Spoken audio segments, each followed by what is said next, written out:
11월 13일 연중 제33주일입니다. 루카가 전한 거룩한 복음입니다. 그때 몇몇 사람이 성전을 두고 그것이 아름다운 돌과 자원 예물로 꾸며졌다고 이야기하자 예수님께서 이르셨다. 너희가 보고 있는 저것들이 돌 하나도 다른 돌 위에 남아있지 않고 다 허물어질 때가 올 것이다. 그들이 예수님께 물었다. 스승님, 그러면 그런 일이 언제 일어나겠습니까? 또 그 일이 벌어지려고 할 때에 어떤 표징이 나타나겠습니까? 예수님께서 이르셨다. 너희는 속는 일이 없도록 조심하여라. 많은 사람이 내 이름으로 와서 내가 그리스도다, 또 때가 가까웠다 하고 말할 것이다. 그들 뒤를 따라가지 마라. 그리고 너희는 전쟁과 반란이 일어났다는 소문을 듣더라도 무서워하지 마라. 그러한 일이 반드시 먼저 벌어지겠지만 그것이 바로 끝은 아니다. 이어서 그들에게 말씀하셨다. 민족과 민족이 맞서 일어나고 나라와 나라가 맞서 일어나며 큰 지진이 발생하고 곳곳에 기근과 전염병이 생길 것이다. 그리고 하늘에서는 무서운 일들과 큰 표징들이 일어날 것이다. 그러나 이 모든 일에 앞서 사람들이 너희에게 손을 대어 받게 할 것이다. 너희를 회당과 감옥에 넘기고 내 이름 때문에 너희를 임금들과 총독들 앞으로 끌고 갈 것이다. 이러한 일이 너희에게는 증언할 기회가 될 것이다. 그러나 너희는 명심하여 변론할 말을 미리부터 준비하지 마라.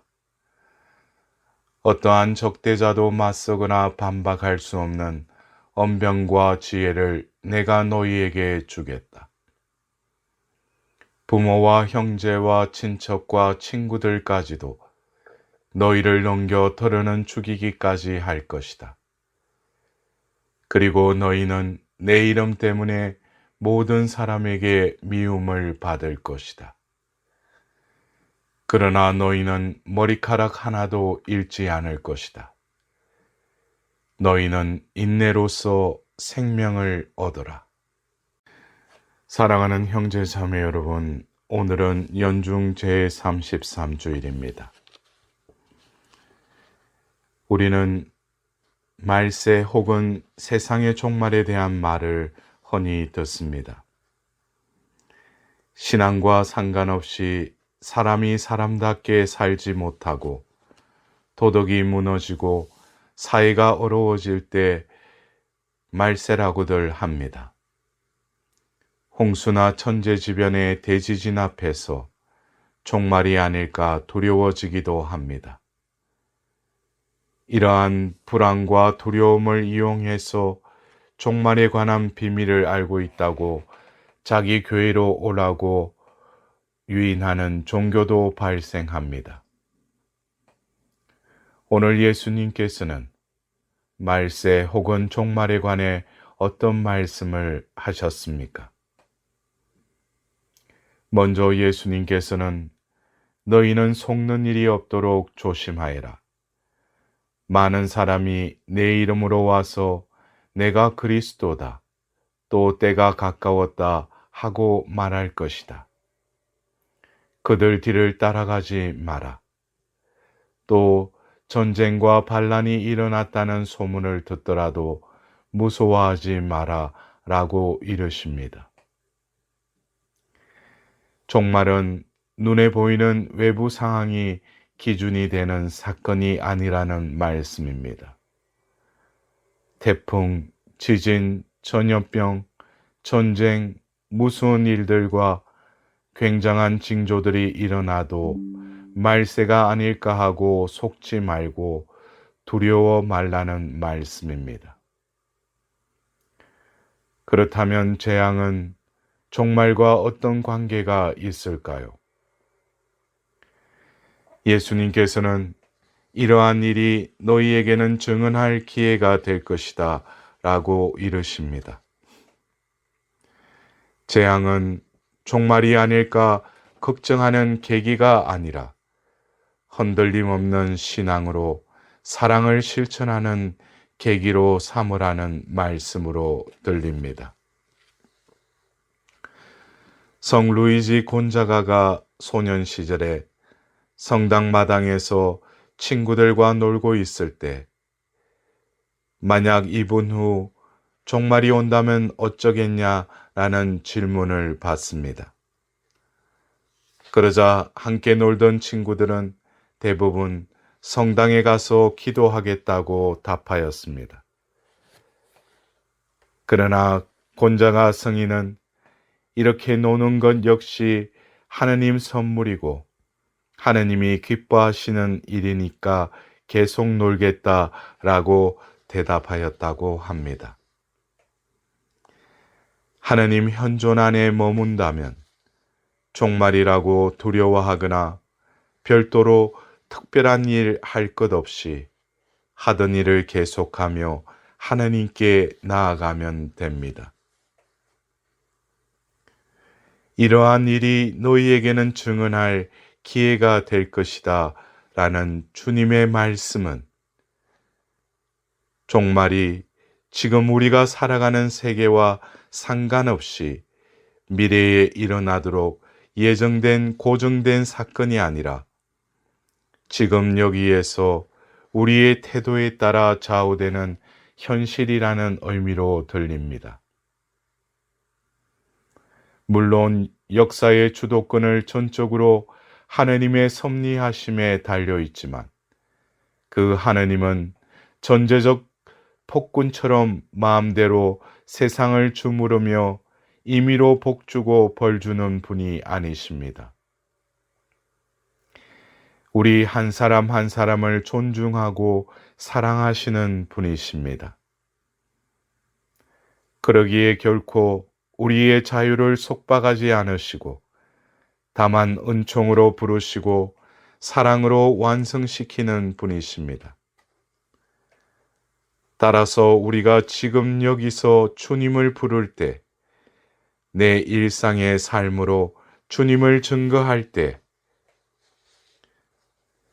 곤자가 성인처럼 공을 차고 놀던 살림에 여념이 없던 예수님을 주님으로 모시고 있다면 머리카락 하나도 잃지 않을 것을 약속하십니다. 한마디로 미래의 두려움이 아닌 현재의 충실이 우리에게 일러주는 종말의 의미인 것입니다. 그렇기에 사복원장 39항에는 우리는 땅과 인류가 완성되는 때를 모르며 우주 변혁의 방법도 알지 못한다. 죄로 이지러진 이 세상의 모습은 반드시 사라진다. 그러나 하느님께서 정의가 깃들이는 새로운 집과 새로운 땅을 마련하시라는 가르침을 우리는 받고 있다. 그 행복은 인간의 마음 속에서 솟아오르는 평화의 모든 열망을 채우고 또 넘칠 것이다. 그때에 사랑과 그 업적은 남을 것이며 모든 피조물이 허무의 종살이에서 해방될 것이다. 이 지상의 그 나라는 이미 신비로이 현존하며 주님께서 오실 때에 완성될 것이다 라고 가르칩니다. 이렇듯 믿는 이에게는 종말은 희망입니다. 세상의 악에 대한 하느님의 섭리입니다. 정오에 대한 사랑의 섭리이며 미래의 불안에 대한 현재의 충실함의 섭리인 것입니다. 세상 안에 있지만 세상을 따르지 않고 주님에게 충실하여 사랑을 실천할 때 이루어지는 승리가 종말인 것입니다.